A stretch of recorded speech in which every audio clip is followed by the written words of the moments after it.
Appeal ജാമ്യത്തിലിറങ്ങി മുങ്ങിയ POCSO case പ്രതി പിടിയിലായി. തമിഴ്നാട്ടിൽ ഒളിച്ചു കഴിഞ്ഞിരുന്ന വണ്ടിപ്പെരിയാർ സ്വദേശി രമേശിനെയാണ് ഉടുമ്പൻചോല പോലീസ് പിടികൂടിയത്. തിരുപ്പൂരിൽ നിന്നാണ് പ്രതിയെ പിടികൂടിയത്.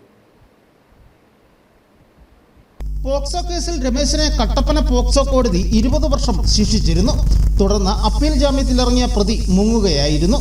തുടർന്ന് ഊർജിതമായി അന്വേഷണം നടത്തിവരവെയാണ് ബാംഗ്ലൂരിലായിരുന്ന പ്രതി കഴിഞ്ഞ 3 ദിവസമായി തിരുപ്പൂരിൽ ഉള്ളതായുള്ള രഹസ്യവിവരം കട്ടപ്പന ഡിവൈഎസ്പി VA നിഷാദ് മോന് ലഭിക്കുന്നത്. തുടർന്ന് Udumbanchola CI Anumon PD, SI Biju Emmanuel, senior CPOമാരായ റെക്സ് വി ചെറിയാൻ, ജോബിൻ എന്നിവരുടെ നേതൃത്വത്തിലുള്ള സംഘം തിരുപ്പൂരിലെത്തുകയും തിരുപ്പൂർ റെയിൽവേ സ്റ്റേഷൻ പരിസരത്ത് വെച്ച് പ്രതിയെ പിടികൂടുകയുമായിരുന്നു. News bureau, Udumbanchola.